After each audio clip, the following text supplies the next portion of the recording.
ಅವಳಿ ಜವಳಿ ಅನ್ನೋದು ಯಾವ ಥರ ಆಗುತ್ತೆ ಅಂತಂದರೆ, 2 ಅಂಡಾಣು ಬಿಡುಗಡೆಯಾದರೆ ವೀರ್ಯಾಣು ಮಿಲಿಯನ್ಸ್ ಇರುತ್ತೆ. ಒಂದು ಜೀವಿಯ ಲಿಂಗವನ್ನು ನಿರ್ಧರಿಸುವುದು ಆ ಜೀವಿಯಲ್ಲಿರುವಂತಹ ವರ್ಣತಂತುಗಳೇ ಹೊರತು ಯಾವ ಕಾಲನೂ ಅಲ್ಲ, ಯಾವ ಆಹಾರನೂ ಅಲ್ಲ, ಅಥವಾ ಏನೂ ಅಲ್ಲ. ಸರೀಸೃಪಗಳಲ್ಲಿ ಏನಿದೆ ಅಂದರೆ, ಟೆಂಪರೇಚರು ಜಾಸ್ತಿ ಆದಾಗ ಅದು ಮೊಟ್ಟೆ ಒಡೆದು ಗಂಡಾಗುತ್ತೆ. ಒಂದು ಟೆಂಪರೇಚರು ಕಡಿಮೆ ಇದ್ದಾಗ ಮೊಟ್ಟೆ ಒಡೆದು ಹೆಣ್ಣಾಗುತ್ತದೆ. ಈ ವರ್ಣತಂತುವನ್ನು ಹೊಂದಿರುವ ವೀರ್ಯಾಣು ಏನಾದರೂ ಫರ್ಟಿಲೈಸ್ ಆದಾಗ ಗಂಡು ಮಗು ಹುಟ್ಟುತ್ತೆ. ಕೂಡುವಂಥ ಸಂದರ್ಭದಲ್ಲಿ ಎಕ್ಸ್ ವರ್ಣತಂತುವನ್ನು ಹೊಂದಿರುವ ವೀರ್ಯಾಣು ಏನಾದರೂ ಅಂಡಾಣುವಿನ ಜೊತೆ ಮಿಲನ ಆದರೆ ಹೆಣ್ಣು ಮಗು ಹುಟ್ಟುತ್ತೆ.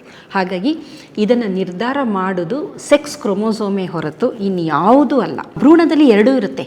ಗಂಡಸಿನ ಜನನೇಂದ್ರಿಯ ಬೆಳವಣಿಗೆ ಆಗುವಂಥ ಸ್ಟ್ರಕ್ಚರು ಇರುತ್ತೆ, ಹೆಣ್ಣನ್ನ ಜನನೇಂದ್ರಿಯ ಬೆಳವಣಿಗೆ ಆಗುವಂಥ ಸ್ಟ್ರಕ್ಚರು ಇರುತ್ತೆ. ಅಂಡಾಣು ವೀರ್ಯಾಣು ಫರ್ಟಿಲೈಸ್ ಆದ ನಂತರ ಡಿವೈಡ್ ಆಗಿಬಿಡುತ್ತೆ. ಎರಡಾಗಿ ಡಿವೈಡ್ ಆಗುತ್ತಲ್ಲ, ಅವಾಗೇನಾಗುತ್ತೆ, ಐಡೆಂಟಿಕಲ್ ಒಂದೇ ಥರ ಇರುತ್ತೆ ಅವಳಿ ಜವಳಿ. ಅಥವಾ ಒಂದು ಹೆಣ್ಣಾಗಿರ್ಬೋದು, ಅಥವಾ 2 ಗಂಡಾಗಿರ್ಬೋದು, ಅಥವಾ 2 ಹೆಣ್ಣಾಗಿರ್ಬೋದು. ಮತ್ತು ಒಂದು ಚೂರು ಹೋಲಿಕೆ ಇರೋದಿಲ್ಲ.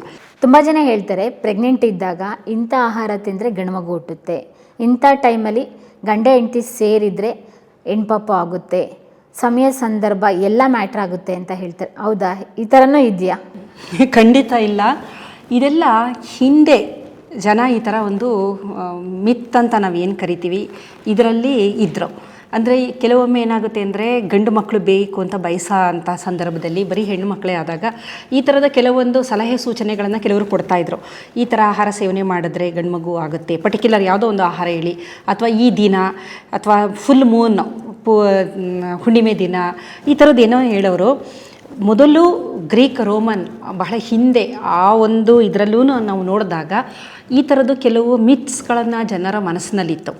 ನಂತರ ಗೊತ್ತಾಯಿತು, ಒಂದು ಜೀವಿಯ ಲಿಂಗವನ್ನು ನಿರ್ಧರಿಸುವುದು ಆ ಜೀವಿಯಲ್ಲಿರುವಂತಹ ವರ್ಣತಂತುಗಳೇ ಹೊರತು ಯಾವ ಕಾಲನೂ ಅಲ್ಲ, ಯಾವ ಆಹಾರನೂ ಅಲ್ಲ, ಅಥವಾ ಏನೂ ಅಲ್ಲ. ಬೇರೆ ಯಾವುದೂ ಒಂದು ಜೀವಿಯ ಲಿಂಗವನ್ನು ನಿರ್ಧರಿಸೋಕ್ಕಾಗಲ್ಲ. ಮೊದಲು ಈ ಮಿತ್ತಿತ್ತು, ಸೀಸನ್ನು, ಫುಡ್ಡು ಎಲ್ಲದೂ ಗಂಡು ಮಗು ಆದರೆ ಈ ಥರ ಅಂತೆಲ್ಲ. ಆದರೆ ನಂತರ ಗೊತ್ತಾಯಿತು ಅದರಲ್ಲಿ ಏನಕ್ಕೆ ಅಂತಂದರೆ, ಈ ಥರ ವಾತಾವರಣದ ಬದಲಾವಣೆಯಿಂದ ಗಂಡು ಹೆಣ್ಣು ಆಗೋಂಥದ್ದು, ಈ ಥರದನ್ನು ನಾವು ಸರೀಸೃಪದಲ್ಲಿ ನೋಡ್ತೀವಿ. ಮೊಸಳೆಗಳಲ್ಲಿದೆ ಇದು. ಸರೀಸೃಪಗಳಲ್ಲಿ ಏನಿದೆ ಅಂದರೆ, ಟೆಂಪರೇಚರು ಜಾಸ್ತಿ ಆದಾಗ ಅದು ಮೊಟ್ಟೆ ಒಡೆದು ಗಂಡಾಗುತ್ತೆ. ಒಂದು ಟೆಂಪರೇಚರು ಕಡಿಮೆ ಇದ್ದಾಗ ಮೊಟ್ಟೆ ಒಡೆದು ಹೆಣ್ಣಾಗುತ್ತದು.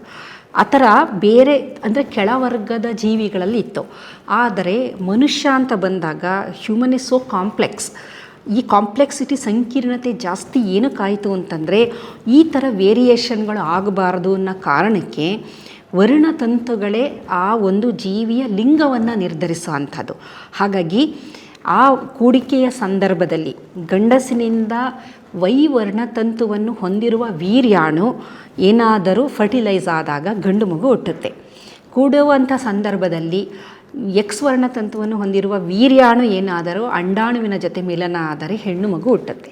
ಹಾಗಾಗಿ ಇದನ್ನು ನಿರ್ಧಾರ ಮಾಡೋದು ಸೆಕ್ಸ್ ಕ್ರೋಮೋಸೋಮೇ ಹೊರತು ಇನ್ಯಾವುದೂ ಅಲ್ಲ. ವರ್ಣತಂತುವಿನಲ್ಲಿ SRY ಜೀನ್ ಅಂತ ಇದೆ. ಈ SRY ಜೀನೇ ಮುಖ್ಯವಾಗಿ ಒಂದು ಭ್ರೂಣ ಇದೆಯಲ್ಲ, ಅದು ಮೊದಲು ಭ್ರೂಣ ಬೈಪೊಟೆನ್ಷಿಯಲ್ ಗೊನಾಡ್, ಅದರ ಒಂದು ಲಿಂಗ ನಿರ್ಧಾರ ಆಗಿರೋದಿಲ್ಲ. 12 ವಾರದವರೆಗೂ ಲಿಂಗ ನಿರ್ಧಾರ ಆಗಿರೋದಿಲ್ಲ. ಆ ಫ್ಯೂಸ್ ಆಗಿರುವಂತಹ ವೀರ್ಯಾಣುವಿನಲ್ಲಿ ವರ್ಣತಂತು ಇದ್ದರೆ ಅದರಲ್ಲಿರುವ SRY ಜೀನಿನಿಂದ ಇದು ಬೈಪೊಟೆನ್ಷಿಯಲ್, ಇದು ಗಂಡಾರು ಆಗ್ಬೋದು ಹೆಣ್ಣಾರು ಆಗ್ಬೋದು, ಆ ಥರ ಇರುತ್ತದು ಬಿಗಿನಿಂಗಲ್ಲಿ ಭ್ರೂಣದ. ಆ ಜೀನ್ಗಳು ಇದ್ದಾಗ ಅದು ಆ್ಯಕ್ಟಿವೇಟ್ ಆಗಿ ಒಂದು ಹೆಣ್ಣಾಗುತ್ತೆ. ಅಥವಾ ಜೀನು ಇಲ್ಲ ಅಂದಾಗ, SRY ಜೀನ್ ಇಲ್ಲ ಅಂದಾಗ ಅದು 12ನೇ ವಾರದ ನಂತರ ಹೆಣ್ಣಾಗಿ ಅದು ಮಾರ್ಪಾಡು ಹೊಂದುತ್ತೆ. ಆ ಭ್ರೂಣದಲ್ಲಿ 2 ಇರುತ್ತೆ.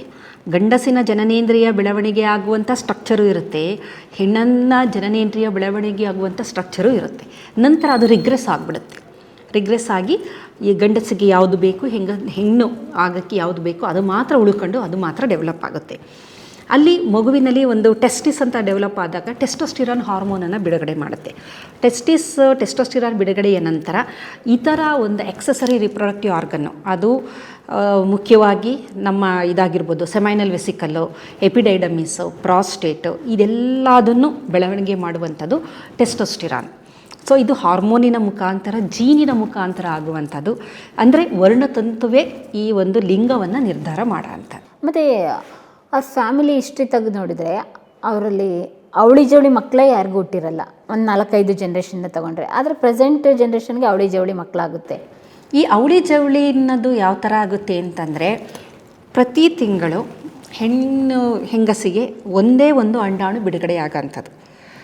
ಆದರೆ ಕೆಲವೊಮ್ಮೆ ಬೈ ಚಾನ್ಸ್ 2 ಅಂಡಾಣು ಬಿಡುಗಡೆಯಾಗುತ್ತೆ. 2 ಅಂಡಾಣು ಬಿಡುಗಡೆಯಾದರೆ ವೀರ್ಯಾಣು ಮಿಲಿಯನ್ಸ್ ಇರುತ್ತೆ. ಮಿಲಿಯನ್ ಗಟ್ಟಲೆ ವೀರ್ಯಾಣು ಒಂದೇ ಒಂದು ಅಂಡಾಣುವನ್ನು ಅಪ್ರೋಚ್ ಮಾಡೋ ಅಂಥದ್ದು. ಆದರೆ 2 ಅಂಡಾಣು ಬಿಡುಗಡೆಯಾದಾಗ 2 ವೀರ್ಯಾಣುಗಳು ಅದರ ಜೊತೆ ಫರ್ಟಿಲೈಸ್ ಆಗುತ್ತೆ. ಫರ್ಟಿಲೈಸ್ ಆದಾಗ 2 ಭ್ರೂಣವಾಗಿ ಬೆಳೀತಾ ಬರುತ್ತೆ. ಇದನ್ನು ನಾವು ನಾನ್ ಐಡೆಂಟಿಕಲ್ ಟ್ವಿನ್ಸ್ ಅಂತ ಕರಿತೀವಿ. ಅಂದರೆ 2ಕ್ಕೂ ಯಾವುದೇ ರೀತಿ ಸಾಮ್ಯತೆ ಇರೋದಿಲ್ಲ. ಅದು ಒಂದು ಗಂಡಾಗಿರ್ಬೋದು ಅಥವಾ ಒಂದು ಹೆಣ್ಣಾಗಿರ್ಬೋದು, ಅಥವಾ 2 ಗಂಡಾಗಿರ್ಬೋದು ಅಥವಾ 2 ಹೆಣ್ಣಾಗಿರ್ಬೋದು. ಮತ್ತು ಹೋಲಿಕೆ ಒಂದು ಚೂರು ಹೋಲಿಕೆ ಇರೋದಿಲ್ಲ. ಸ್ವಲ್ಪ ಹೋಲಿಕೆ ಮಾಮೂಲಿ ಇರುತ್ತೆ ಅನ್ನೋದು ಬಿಟ್ಟರೆ ಒಂದೇ ಥರದ ಹೋಲಿಕೆ ಅನ್ನೋದು ಇರೋದಿಲ್ಲ. ಇದು ನಾನ್ ಐಡೆಂಟಿಕಲ್ ಟ್ವಿನ್ಸ್. 2 ವೀರ್ಯಾಣು 2 ಅಂಡಾಣುವಿನ ಜೊತೆ ಮಿಲನ ಆಗಿ 2 ಮಕ್ಕಳು ಹುಟ್ಟುತ್ತಲ್ಲ, ಅದು ನಾನ್ ಐಡೆಂಟಿಕಲ್ಲು. ಕೆಲವೊಮ್ಮೆ ಏನಾಗುತ್ತೆ, ಅಂಡಾಣು ವೀರ್ಯಾಣು ಫರ್ಟಿಲೈಸ್ ಆದ ನಂತರ ಡಿವೈಡ್ ಆಗಿಬಿಡುತ್ತೆ. ಎರಡಾಗಿ ಡಿವೈಡ್ ಆಗುತ್ತಲ್ಲ, ಅವಾಗೇನಾಗುತ್ತೆ, ಐಡೆಂಟಿಕಲ್ ಒಂದೇ ಥರ ಇರುತ್ತೆ ಅವಳಿ ಜವಳಿ. ಅದು 2 ಗಂಡಾಗಿರ್ಬೋದು ಅಥವಾ 2 ಹೆಣ್ಣಾಗಿರ್ಬೋದು. ಒಂದು ಹೆಣ್ಣು ಒಂದು ಗಂಡಾಗಲ್ಲ. ಇಲ್ಲಿ ಒಂದು ಹೆಣ್ಣು ಒಂದು ಗಂಡಾಗಲ್ಲ, 2 ಗಂಡು ಅಥವಾ 2 ಹೆಣ್ಣು ಒಂದೇ ಥರ ಇರ್ತಾರೆ ಅವ್ರನ್ನ. ಏಕೆಂದರೆ ಒಂದೇ ಝೈಗೋಟನ್ನು ಡಿವೈಡ್ ಆಗಿ, ಅದು ಬೈ ಚಾನ್ಸ್ ಆಗೋ ಅಂಥದ್ದು. ಒಂದೇ ಝೈಗೋಟ್ 2 ಡಿವೈಡ್ ಆಗಿ 2 ಮಕ್ಕಳು ಹುಟ್ಟುವಂಥದ್ದು ಒಂದೇ ಥರ ಐಡೆಂಟಿಕಲ್ ಟ್ವಿನ್ಸ್. ಐಡೆಂಟಿಕಲ್ ಟ್ವಿನ್ಸ್ ಆದರೂ ಅವರ ಪಾಮ್ ಪ್ರಿಂಟ್ ಇದೆಯಲ್ಲ, ಅದು ಬೇರೆ ಇರುತ್ತೆ, ರೆಟೈನಾ ಬೇರೆ ಇರುತ್ತೆ ಐಡೆಂಟಿಕಲ್ ಆದ್ರೂ. ಕಾರಣ ಅದು ಬೆಳವಣಿಗೆ ಹಂತದಲ್ಲಿ ಕ್ವಾಂಟಿಟೇಟಿವ್ ಟ್ರೈಟ್ಸ್ ಅಂತ ಕರಿತೀವಿ. ಅದಕ್ಕೆ ನೋಡಿ, ಆಧಾರಲ್ಲಿ ನಮ್ಮ ಇದು ಹೆಬ್ಬೆಟ್ಟಿನ ತಂಬುದು ತಗೊಂತಾರೆ ಮತ್ತು ರೆಟೈನದ್ದು ತಗೊಂತಾರೆ. ಏನಕ್ಕೆ ಅಂದರೆ, ಜಗತ್ತಿನ ಯಾವ ವ್ಯಕ್ತಿಯ ಬೆರಳಿನ ಗುರುತು ರೆಟೈನ ಒಂದೇ ಥರ ಇಲ್ಲ. ಎಷ್ಟೇ ಕೋಟಿ ಜನ ಸಂಖ್ಯೆಯಲ್ಲಾದ್ರೂ ಒಬ್ಬರ ಥರ ಒಬ್ಬರ ಐಡೆಂಟಿಕಲ್ ಟ್ವಿನ್ಸ್ ಆದರೂ ಇರೋಲ್ಲ. ಅದು ಬೇರೆ ಬೇರೆ ಎಷ್ಟೇ ಸಿಮಿಲರ್ ಆಗಿ ಎಷ್ಟೇನೇ ಬರ್ತಾ ಇದ್ರೂ ಏನಾದ್ರೂ ನಮ್ಮ ತಂಬ್ ಇಂಪ್ರೆಷನ್ನು ರೆಟೈನದು ಸಂಪೂರ್ಣ ಬೇರೆ ಆಗಿರುತ್ತೆ. ಅದರಿಂದಲೇ ನಾವು ಮೆಡಿಕಲ್ ಟೆಸ್ಟಲ್ಲಿ ಏನಾದರೂ ಕಂಡುಹಿಡಿಯಬಹುದು. ಖಂಡಿತ ಕಂಡುಹಿಡಿ. ಅಂದರೆ ಅವರಿಗೆ DNA ಕೂಡ ಬೇರೆ ಒಂದೇ ಇರುತ್ತೆ ಅಥವಾ ಬೇರೆ ಬೇರೆ ಇರುತ್ತೆ? ಅಲ್ಲ, ಸ್ವಲ್ಪ ಬದಲಾವಣೆಗಳು ಇರುತ್ತೆ. SMP-ಗಳು ಒಂಚೂರು ಬದಲಾವಣೆಗಳು ಇದ್ದೇ ಇರುತ್ತೆ. ಎಲ್ಲರದ್ದು ಐಡೆಂಟಿಕಲ್ ಆಗಿರೋದಿಲ್ಲ. ಸಿಂಗಲ್ ನ್ಯೂಕ್ಲಿಯೋಟೈಡ್ ಪಾಲಿಮಾರ್ಫಿಸಮ್ ಅಂತೀವಿ, ಅದರಲ್ಲಿ ಸ್ವಲ್ಪ ಬದಲಾವಣೆಗಳು, ವೇರಿಯೇಷನ್ಗಳು ಇದ್ದೇ ಇರುತ್ತೆ. ಇವಾಗ ಜೀನ್ಸ್ ಅಂತ ಬಂದಾಗ, ವಂಶ ಪರಂಪರೆಯಾಗಿ ಬಂದಾಗ ನಾವು ಹೇಳ್ತೀವಿ, ಕೆಲವೊಬ್ಬರು ಅವ್ರ ಮನೇಲಿ ಯಾರೂ ಬ್ಲ್ಯಾಕ್ ಇರಲ್ಲ, ನನ್ನ ಮಗ ಮಾತ್ರ ಬ್ಲ್ಯಾಕ್ ಹುಟ್ಟಿದ್ದಾನಲ್ಲ ಅಂತಾರಲ್ಲ. ಹೇಗೆ? ಕ್ವಾಂಟಿಟೇಟಿವ್ ಟ್ರೈಟ್. ಅದು ಕ್ವಾಂಟಿಟೇಟಿವ್ ಅಂತಂದರೆ ಒಂದು ಜೀನಿಂದ ಬಂದಿರೋದಲ್ಲ, ಅದು ಕ್ಯುಮ್ಯುಲೇಟಿವ್ ಆಗಿರುತ್ತೆ. ಬೇಕಾದಷ್ಟು ಜೀನುಗಳು ಸೇರಿ ಒಟ್ಟಿಗೆ ಎಕ್ಸ್ಪ್ರೆಸ್ ಆದಾಗ ಬರುವಂತಹದ್ದು. ಆ ಕಪ್ಪು ಕಲರ್ ಅನ್ನೋದು ಪಿಗ್ಮೆಂಟೇಷನ್ ರಿಲೇಟೆಡು, ಮೆಲನಿನ್ ಪಿಗ್ಮೆಂಟೇಷನ್ನು ರಿಲೇಟೆಡು. ಅದಕ್ಕೆ ನೋಡಿ, ಯಾರೋ ಒಂದು ಭೂಮಧ್ಯ ರೇಖೆಯ ಹತ್ತಿರದಲ್ಲಿರ್ತಾರೆ, ಕಪ್ಪು ಆಫ್ರಿಕನ್ಸ್ ಎಲ್ಲ ಕಪ್ಪು. ಏನಕ್ಕೆ ಅಂದರೆ ತುಂಬ ಬಿಸಿಲು ಜಾಸ್ತಿ. ಎಲ್ಲಿ ಬಿಸಿಲು ಜಾಸ್ತಿ ಇರುತ್ತೆ, ದೇಹ ತನ್ನನ್ನು ತಾನು ರಕ್ಷಣೆ ಮಾಡ್ಕೊಳ್ಳೋದಕ್ಕೆ ಹೆಚ್ಚು ಮೆಲನಿನ್ ಪಿಗ್ಮೆಂಟೇಷನ್ನು ಬಿಡುಗಡೆ ಮಾಡುತ್ತೆ. ಅದು ಸರ್ವೈವಲ್ ಮೆಕ್ಯಾನಿಸಮ್ ಅದು. ಹಾಗಾಗಿ ಕಪ್ಪಿರ್ತಾರೆ. ನೀವು ಪೋಲಾರ್ ರೀಜನ್ಗೆ ಹೋಗ್ತಾ ಹೋಗ್ತಾ ಚಳಿ ಜಾಸ್ತಿ ಇರುವ ಪ್ರದೇಶದಲ್ಲಿ ಬಿಸಿಲು ಜಾಸ್ತಿ ಇರೋಲ್ಲ. ಸೊ ದೇಹಕ್ಕೆ ಏನು ಪ್ರೊಟೆಕ್ಷನ್ ಏನು ಬೇಕಾಗಿಲ್ಲ, ಹಾಗಾಗಿ ಅವರು ಫೇರ್ ಆಗಿರ್ತಾರೆ. ಸೊ ಇದು ಕ್ವಾಂಟಿಟೇಟಿವ್ ಟ್ರೈಟ್ ಅಂತ ಅದನ್ನು ಕರಿತೀವಿ. ಒಂದು ಜೀನಿಂದ ಆಗೋದಂಥದ್ದೆಲ್ಲ ಕೂದಲಾಗ್ಬೋದು, ಸ್ಕಿನ್ ಆಗಿರ್ಬೋದು, ಕಲರ್ ಆಗಿರಬಹುದು, ಇವೆಲ್ಲ ಕ್ವಾಂಟಿಟೇಟಿವ್ ಟ್ರೈಟ್ಸ್ಗಳು ಬೇರೆ ಬೇರೆಯೇ ಇರುತ್ತೆ. ಇದನ್ನು ಅರ್ಥ ಮಾಡ್ಕೋಬೇಕು. ಏಕೆಂದರೆ ಕೆಲವೊಬ್ಬರು ಡೌಟ್ ಪಟ್ಬಿಡ್ತಾರೆ, ಮಗು ಕಪ್ಪುಗೆ ಹುಟ್ಟಿದ ತಕ್ಷಣ ಏನೋ ಬೇರೆ ಬೇರೆ ರೀತಿಯಾದಂಥ ಹೆಣ್ಮಕ್ಳ ಮೇಲೆ ಸಂಬಂಧ ಬಿಡ್ತಾರೆ. ಅಂದರೆ ವೈಜ್ಞಾನಿಕವಾಗಿ ಕಾರಣ ಇದಾಗಿ, ಹೌದು, ಕ್ವಾಂಟಿಟೇಟಿವ್ ಟ್ರೈಟ್ ಅದು. ಅಂದರೆ ನಮ್ಮ ಫ್ಯಾಮಿಲಿಯಲ್ಲಿ ಯಾರಿಗೂ ಇಲ್ಲ, ಯಾರೂ ಕಲರೇ ಡಿಮ್ ಆಗಿಲ್ಲ, ಇವಾಗ ಕಲರ್ ಬಂದಿದೆ ಅಂತ ಹೇಳಿದಾಗ ಜನನೂ ಹಂಗೆ ಮಾತಾಡ್ಕೊಬಿಡ್ತಾರೆ. ಅದೇನಕ್ಕೆ ಅಂತಂದರೆ, ಇದು ಬಹಳಷ್ಟು ಜೀನ್ಗಳು ಒಟ್ಟಿಗೆ ಸೇರಿ ಎಕ್ಸ್ಪ್ರೆಸ್ ಆಗೋದ್ರಿಂದ ಎಷ್ಟು ಪೆನಿಟ್ರೆನ್ಸ್ ಆ್ಯಂಡ್ ಎಕ್ಸ್ಪ್ರೆಸಿವಿಟಿ ಅಂತ ಕರಿತೀವಿ. ಯಾವ ಜೀನು ಎಷ್ಟು ಎಕ್ಸ್ಪ್ರೆಸ್ ಆಗಿದೆ ಅನ್ನೋದ್ರ ಮೇಲೆ ಇವೆಲ್ಲ ಡಿಸೈಡ್ ಆಗೋದು. ಇದು ನಿರ್ದಿಷ್ಟವಾಗಿ ಹೀಗೆ ಆಗುತ್ತೆ ಅಂತ ಹೇಳೋಕ್ಕಾಗಲ್ಲ.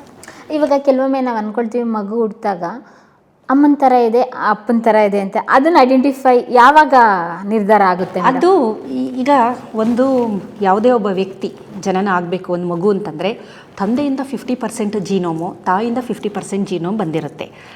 ಹಾಗಾಗಿ ಈ ಜೀನೋಮ್ ಬಂದಿರೋದ್ರಲ್ಲಿ ಈ ಕ್ರಾಸಿಂಗ್ ಓವರ್ ಅಂತ ಆಗಿರುತ್ತೆ ಮೊದಲು. ಆ ಒಂದು ಸೆಲ್ಗಳು, ಅಂಡಾಣು ವೀರ್ಯಾಣುಗಳು ಎಲ್ಲ ಬಿಡುಗಡೆ ಆಗಬೇಕಾದ್ರೆ ಈ ಮಗು ಏನಾಗಿರುತ್ತೆ, ಎರಡು ಕಡೆಯಿಂದ ಜೀನೋಮ್ ಬಂದಿರೋದ್ರಿಂದ ತಂದೆಯ ಒಂದು ಕ್ವಾಲಿಟೀಸ್ಗಳು ಬಂದಿರುತ್ತೆ, ತಾಯಿಯ ಒಂದು ಹೋಲಿಕೆನೂ ಇರುತ್ತೆ, ಅಜ್ಜ ಅಜ್ಜಿ ಹೋಲಿಕೆನೂ ಇರುತ್ತೆ. ಆದರೆ ಸಂಪೂರ್ಣವಾಗಿ ತಂದೆನೇ ಹೋಲಲ್ಲ, ಸಂಪೂರ್ಣವಾಗಿ ತಾಯಿನೂ ಹೋಲಲ್ಲ.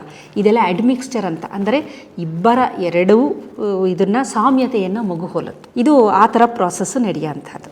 ನಾವು ಒಂದೇ ತಾಯಿ ಮಕ್ಕಳು, ಒಡ ಹುಟ್ಟಿದವರು, ಆದರೆ ಬೇರೆ ಬೇರೆ ರೀತಿಯಾಗಿ ಇರ್ತೀವಲ್ಲ ಮೇಡಮ್, ಅವ್ರ ಕ್ಯಾರೆಕ್ಟರೇ ಬೇರೆ ಬರುತ್ತೆ, ನಮ್ಮ ಕ್ಯಾರೆಕ್ಟರೇ ಬೇರೆ ಬರುತ್ತೆ, ಕಲ್ಲರು, ಕಾಂಬಿನೇಷನ್, ಹೈಟು, ಪರ್ಸ್ನಾಲಿಟಿ ಎಲ್ಲ ಬೇರೆ ಇರುತ್ತೆ. ಆದರೆ ನೋಡಿದರೆ ನಾವು ಪೇರೆಂಟ್ಸ್ ಮಾತ್ರ ಒಂದೇ ಆಗಿ. ಹೌದು, ಅಲ್ಲಿ ಕ್ರಾಸಿಂಗ್ ಓವರ್ ಅಂತ ಆಗಿರುತ್ತೆ.